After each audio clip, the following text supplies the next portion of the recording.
Self-possession is the key to psychic protection. And this might even be like a masterclass on psychic protection right here. So we have to define psychic, we have to define protection to some degree, and then even, possession. And I'm going to go through tactics and skills, some frameworks that are really going to help you walk in this world protected and safe. So buckle up today. Psychic is mental. Psyche, the intellect, the human mind, based on our perception. So really, when it comes to psychic protection, just recognize it's all in your head. It's all in the mind. You make it all up, but we just don't know how big the mind is. And humans do exist on many different levels. We're going to look at the auric field a lot as a mind map, no pun intended, framework for our lesson today. And you'll see many different diagrams, different drawings, discrepancies and similarities between many of them.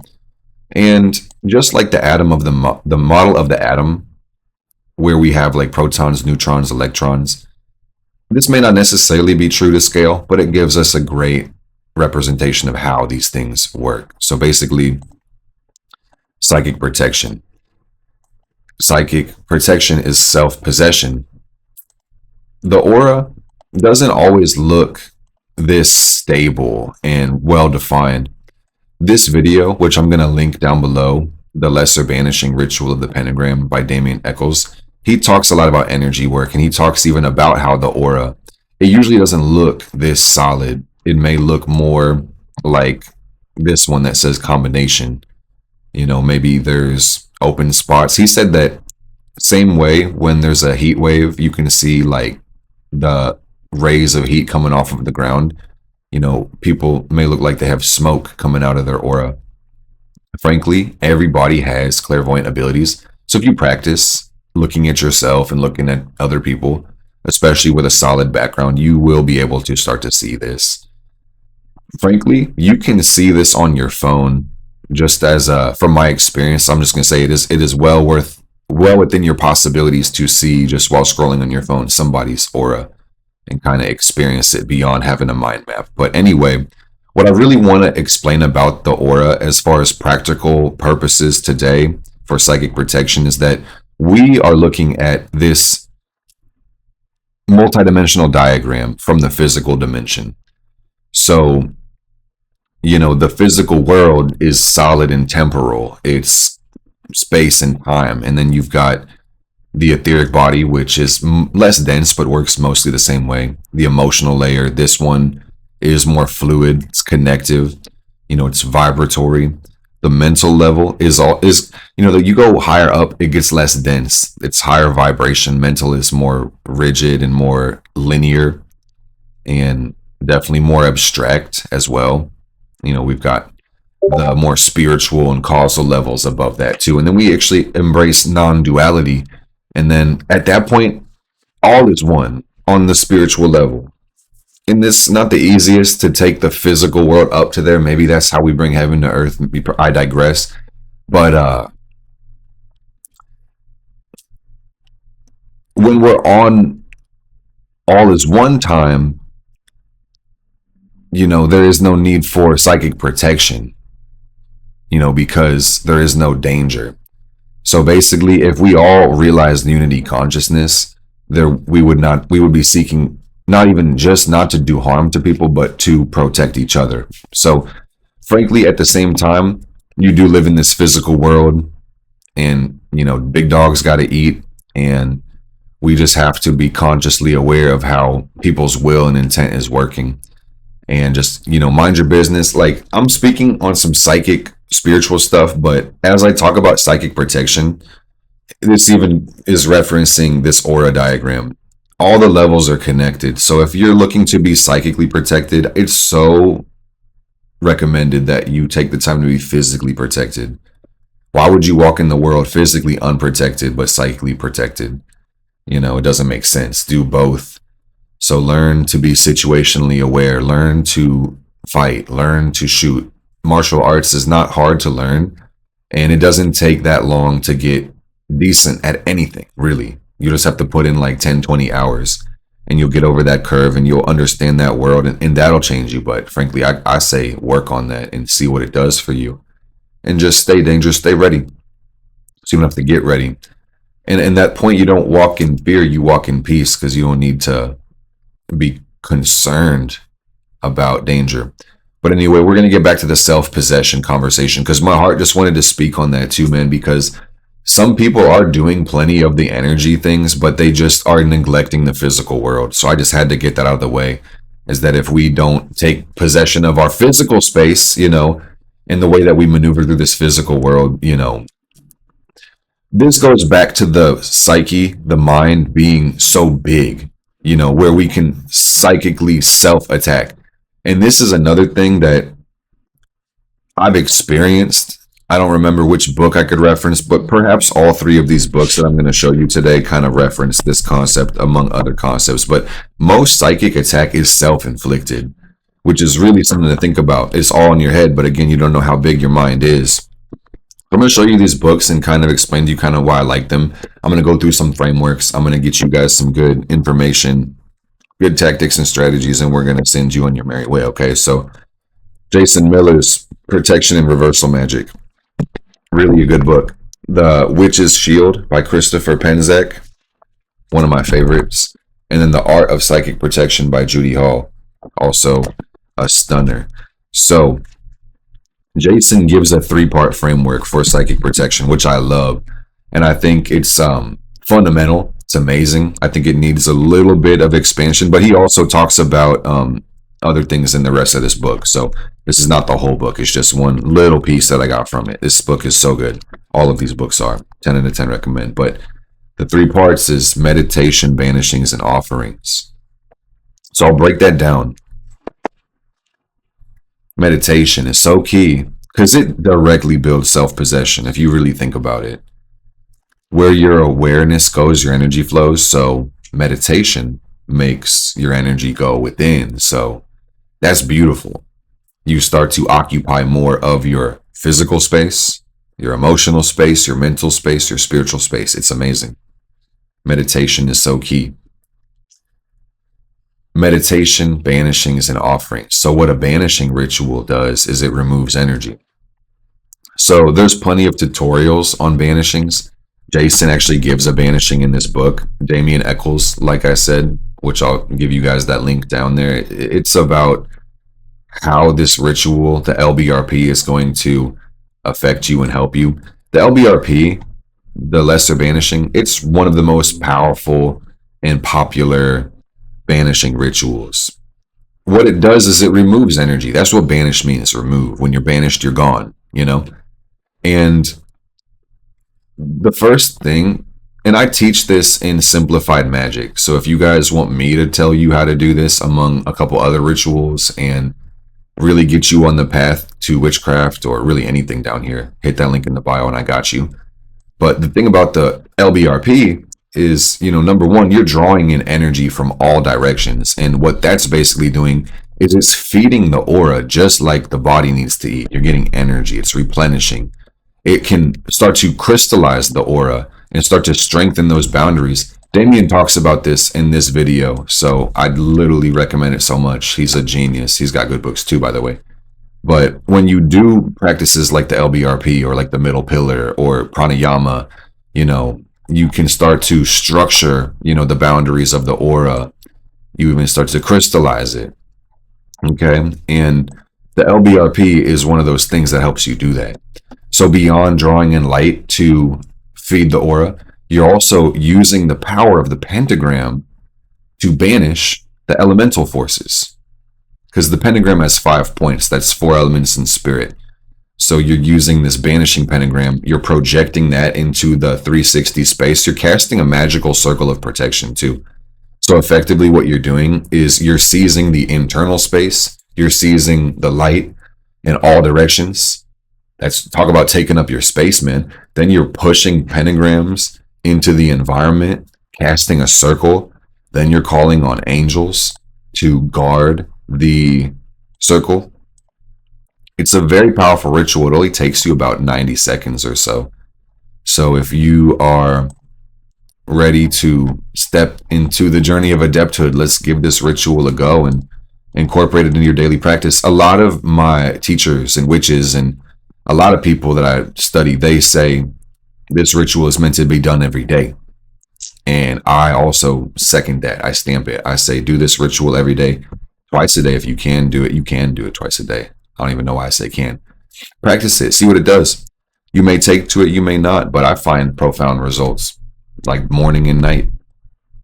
You're basically giving yourself not just, ritual, habit, and discipline, but a clean slate to do other magical workings. And it is a good exercise in self-possession. The real power comes from the breath work, the visualization, and the intonation when it comes to this ritual. And quite a few rituals, frankly. Breath is life, so you got to vibrate that breath out there. So the LBRP is an amazing banishing ritual. As far as offerings are concerned, which is the third part of Jason's framework, that's really key because spirit exists. You are a spirit, I'm a spirit. Spirit is everything. And most of us understand this, but it's important to pay attention to that. The fact that everything is spirit. So building a good relationship with spirit is key. Having friends in high places. Some could say low places. Having friends in some way, it's amazing. When you give an offering to spirit with respect, it can build a bridge and increase your connection. It can be a great way to gain favor. And on another note, giving an offering is a physical medium of presenting energy to a spirit, and that energy can be used for other things like protecting you or manifesting your will, or could influence the world too. So offerings are very important, and they're great to put into your repertoire, your practice, your spiritual routine. I would say, if you do work with spirit, and I suggest you do because it's really an enriching part of life, you give an offering to spirit at least once a week. And it can be simple. You can even offer a prayer. You can offer an act of service. You can offer a tea light candle, a birthday candle. You can offer consecrated incense. You can offer a glass of water. You don't got to do too much. You can clean. You can set up an altar. It's not that big of a deal. So offerings are key. They're very powerful. Chant, sing a song, dance, offerings. So Jason's the man. He's a genius guy. Judy Hall, she wrote this book, The Art of Psychic Protection. And frankly, I've gotten a lot from this book, and I'm only going to share with you even a concept that's like a small percentage. And this exists in other books, of course, but grounding and shielding, super key. Because again, self-possession is the key to psychic protection. So never forget that. Self-possession is the key to psychic protection. Grounding. And meditation and grounding, these kind of go hand in hand, and they give you the same benefit, and they tie into psychic protection for the same reason. Because check me out. If you need psychic protection, meaning your psyche, and we're going to go full circle for a second, guys. Psyche, meaning your mind. And as far as the aura goes, you can think about having the mental body, but frankly, your mind is all of this. I hope this is making sense, that even the physical body is the mind. The emotional body is the mind. The etheric body is the mind. The mental body is the mind. Your mind is your physical body, but your mind is even and you'll see this when you practice these the LBRP or even, just meditation more, but your mind exists, in your bubble. You know how you can feel people in your bubble? That's your mind feeling something. One person that I had in my live the other day, they said each chakra has its own mind. And that was so well put and just so well timed. Because really do remember that, you're looking at this two-dimensional diagram. You're looking at a physical diagram of a multi-dimensional beingness, So my point is, your mind is even in your space. Have you ever felt somebody staring at you from behind you, and you look and they're looking at you? It's so how is that? How do you feel that? They're not touching you, but they're sending energy your way, right? It got into your field, started interacting with your mind. Okay?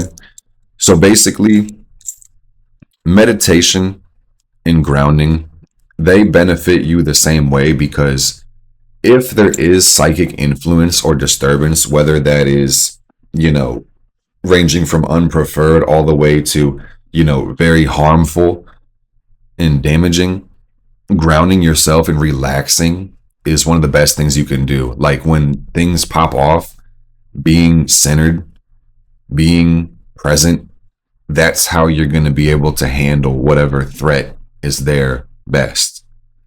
So with the meditation comes the breath work and the centering, super powerful. So that's one thing. Grounding, really powerful. Everybody's going to experience fear, truly. It's natural. I bring it up because these layers of the aura are ranked by density. And frankly, so are the chakras, the energy body, the organs, You've got the physical, the base, the root chakra, really the first one. And that's blocked when we have a lot of fear. Fear is usually the main blockage because the root deals with survival. It deals with our actual base needs. Okay. So that's the thing. Fear is also the key to oppression, and self-possession is the key to psychic protection. Okay.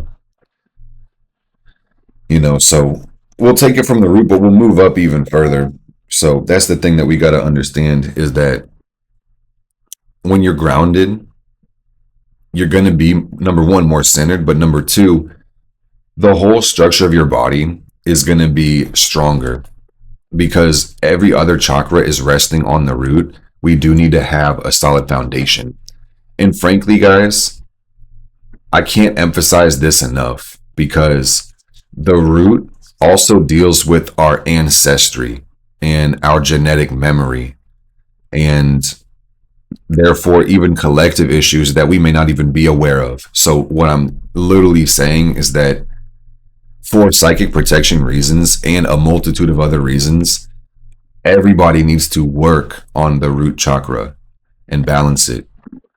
And the root can also be blocked by just, poverty, not having your finances right, not eating right, not taking care of yourself physically. So, this can be a journey. I'm going to be honest. I empathize with the human condition because I am a human, but, put energy and attention towards grounding and stability. Sometimes it looks like slowing down or touching grass or hugging a tree.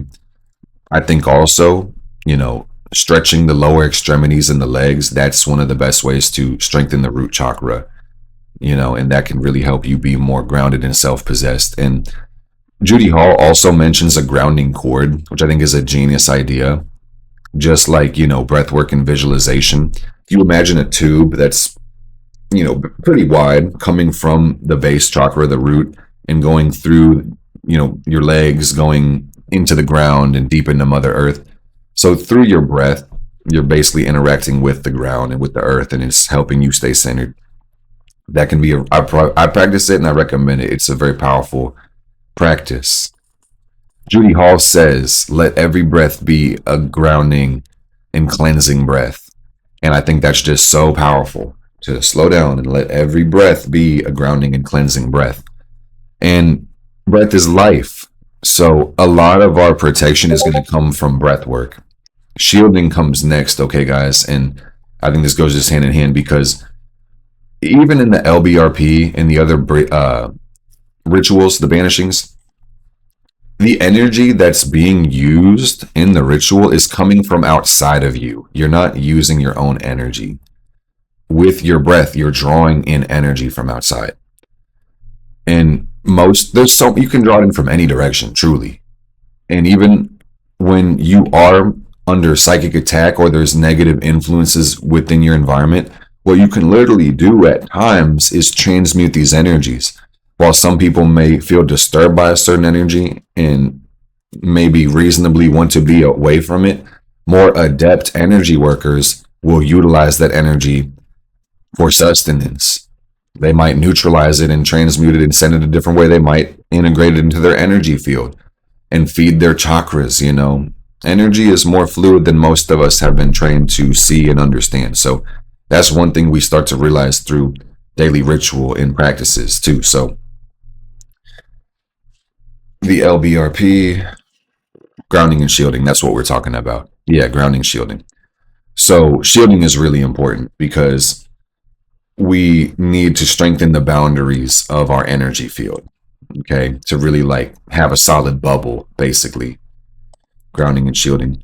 So I will say there's many ways you can pull energy in from the world, but I think the most powerful ways that I've experienced it is pulling in energy from the sky above and then pulling energy in from the ground below. And like I said, you can go either way, but sometimes when I'm really in the groove, I might breathe out and down, like I'm sending energy into the earth, and that makes me feel more grounded.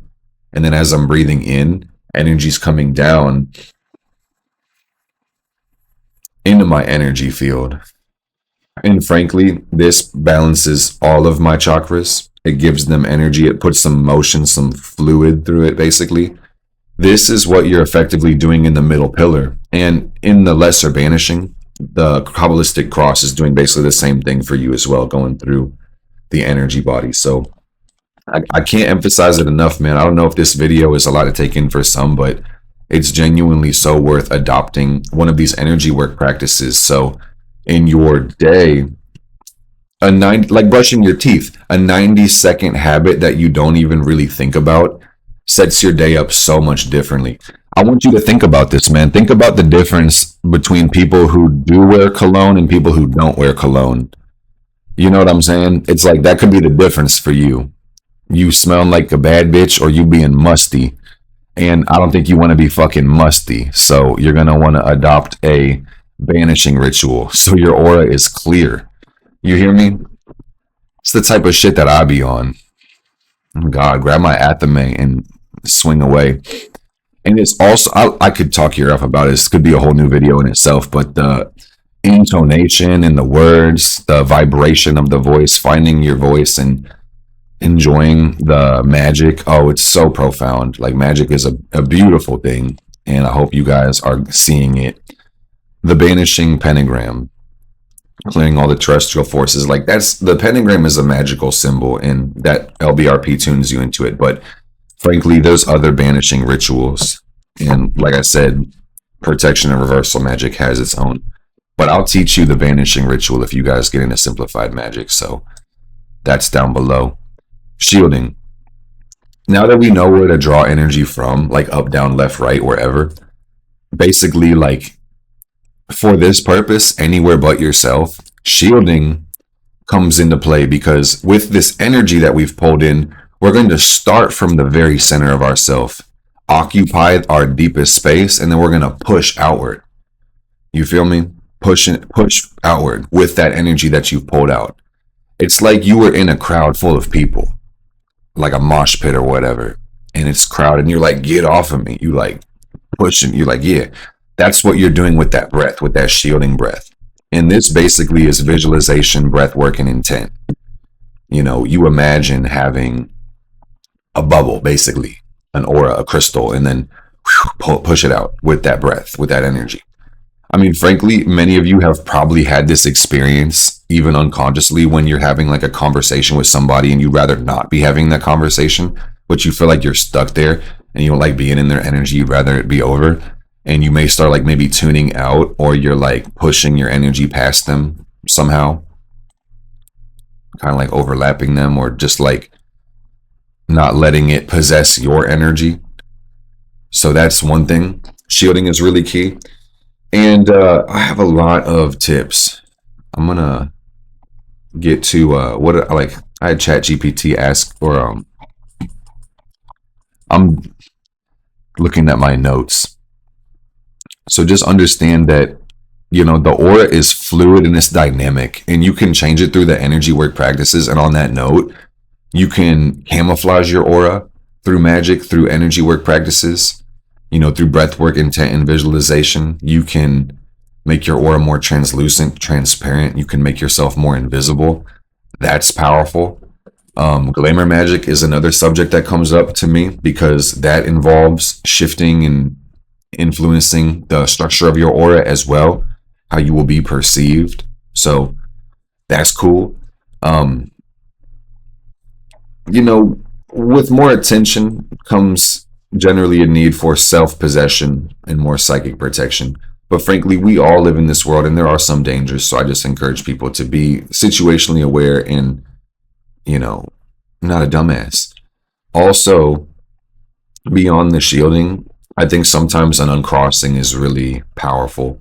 And there's candles for this, there's oils, there's herbs like agrimony, rue. Um, those will look really good.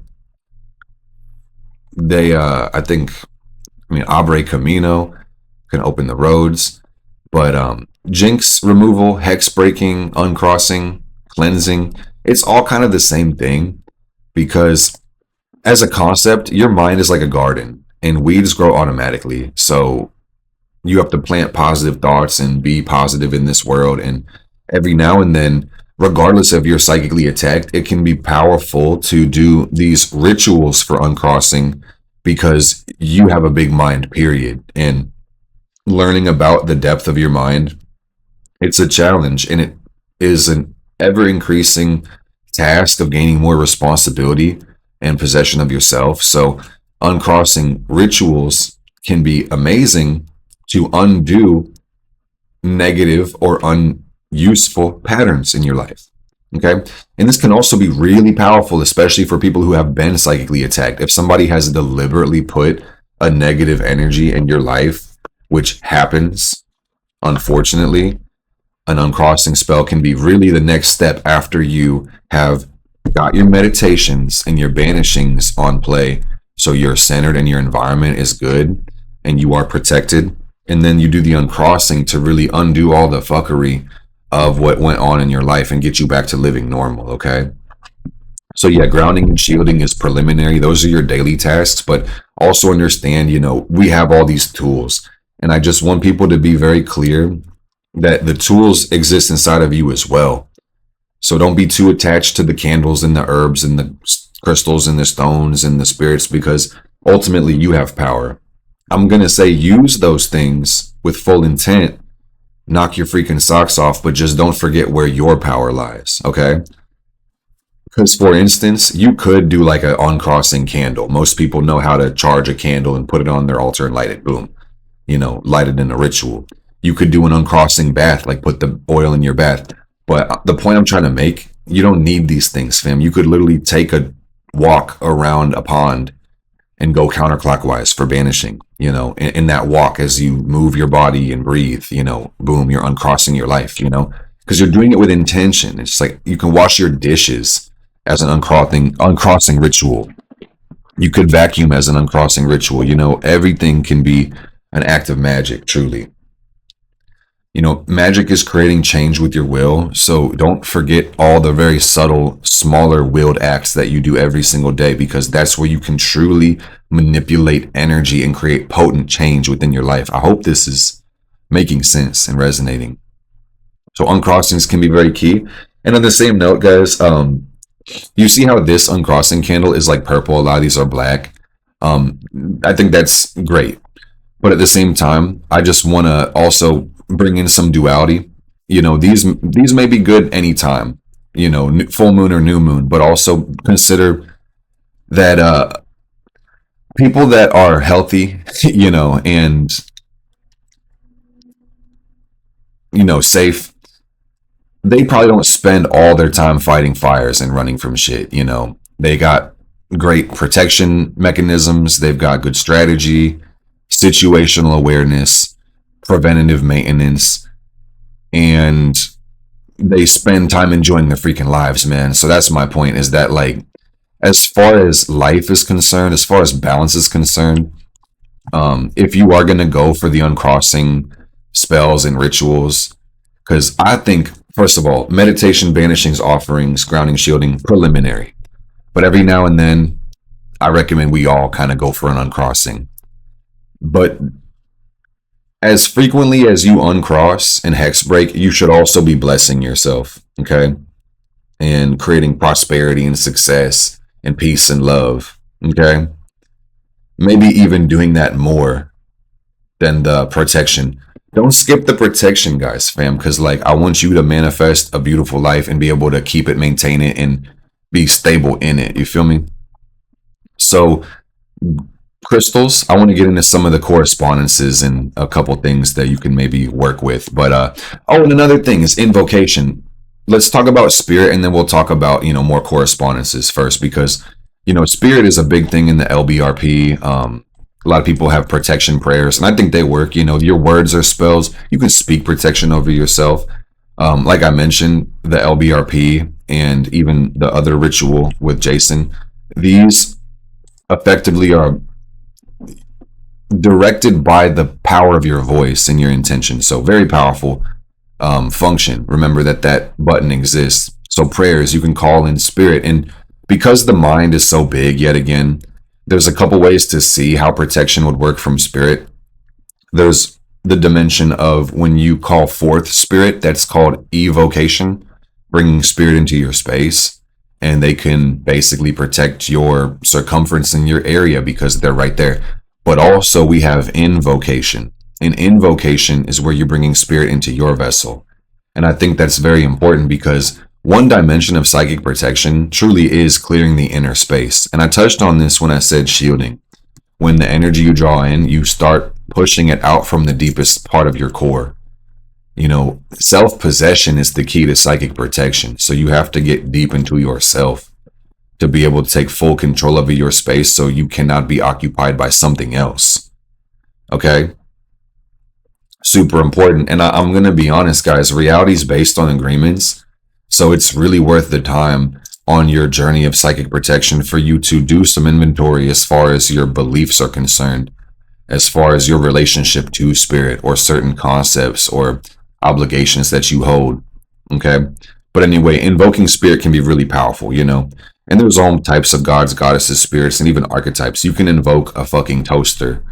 I know that sounds weird, but even the thought can change your vibe. So invocation is kind of similar like that, but on a more direct level. Invocation involves calling forth a spirit within you to be with you, bringing it in and invoking. So invoking can be great because it can basically shift your consciousness into a space where you can possess a certain dimension of your beingness. So destruction gods or protection gods or goddesses, they can be very powerful to work with when you want to claim that space. So, Kali Ma, Ereshkigal, Lilith, Hecate, Hades, Zeus. You can call on all types of spirits, even your ancestors. These archangels in the LBRP, they are very powerful. There's all types of spirits. Frankly, you can create your own spirits, as a side note. Servitor spirits, and you can make your own protection and golems and shit like that. Have amazing self-possession just based on your own energy work. So correspondences, black stones are really good. Black stones are usually very grounding and they work well with the root chakra. Black obsidian is my favorite. I have one right here actually. Black obsidian is going to really get you grounded. This one is going to absorb negative energy. It's also reflective. It will bounce back negative energy. It's a very good truth stone. I see black birds flying out my window. It's crazy. We've got, I like Numite. This one's a really good grounding and protective stone. It's calming, which I think helps too. I think this one's calming. Obsidian dispels fear. Black tourmaline can be a good shielding one too, to help you strengthen your aura and really repel negative energy, not absorb it, repel it. Black tourmaline repels. Labradorite is a really good one too. Labradorite, I have seen over years of working with it, will help you seal the boundaries in the aura. It will help you structure the aura like we talked about. It'll help you be more situationally aware. It's really a magical stone. Frankly, all the crystals are magical. And the more you meditate with crystals, the more you'll be sensitive to their energies, by the way. And even some of them, put them in your bed if you can. Do it non-disruptively. Because when you're sleeping, that's going to mix with your aura, basically. But yeah, crystals can help you a lot. The labradorite works really well.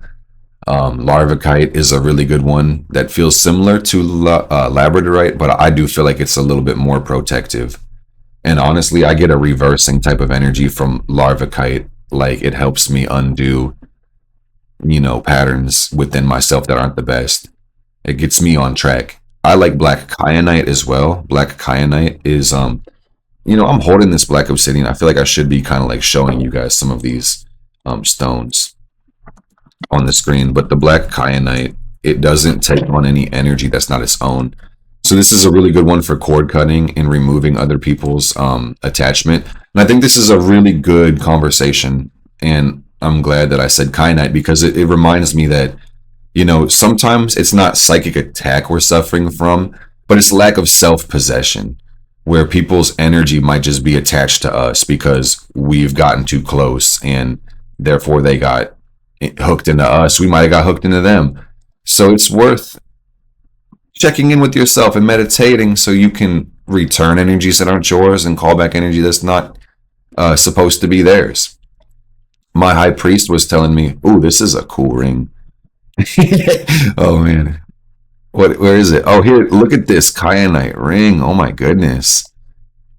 Don't let me get distracted. Oh, okay. Let me focus, brother. My high priest had told me that, as a practice, when you're going into the restroom or leaving the restroom and washing your hands, that's a good time to be able to let those breaths check you in with your aura. Do you have any energy connections and ties and cords, to cut cords in your aura? Meditation builds self-possession, and that's one of the best ways where you can check in with the aura and within the self.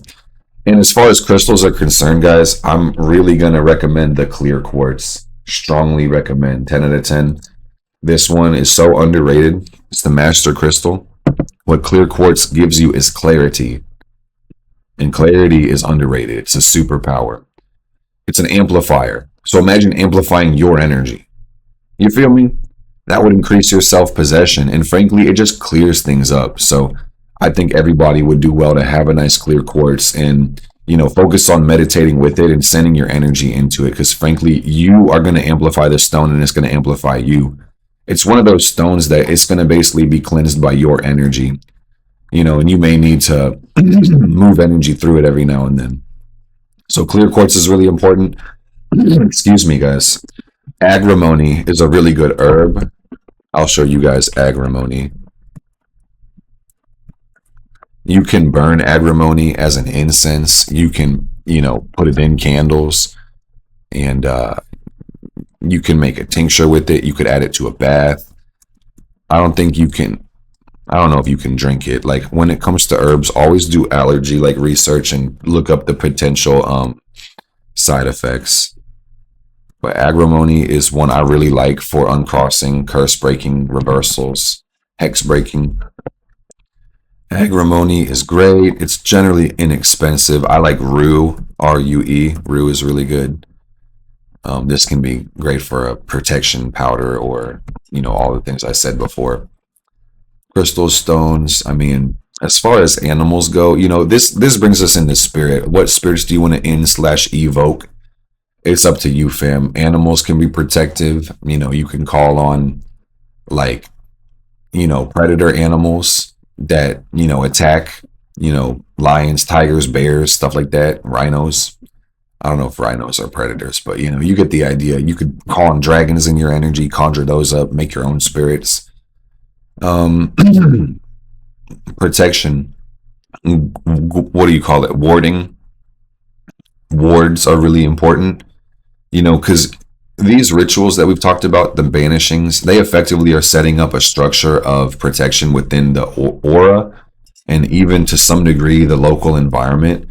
But there is that dimension of deliberately protecting your local environment, like casting a circle around your car with your visualization. I say circle, but I could even say orb. You could cloak your car also, things of that nature. You could cloak your house. You could cloak your name. You could, send protection to a lot of things, guys. So I'm going to cut this video. I know this was a longer discussion, but I just really want to be more deep and comprehensive. So I hope this video helped you. If you did, definitely leave a like so this can hit more people. Leave me a comment as well and let me know if you learned something, because I'm wishing and willing that as I put out more content, it becomes more useful. So I'm gonna leave you with that. Mr. Maya with the fire out.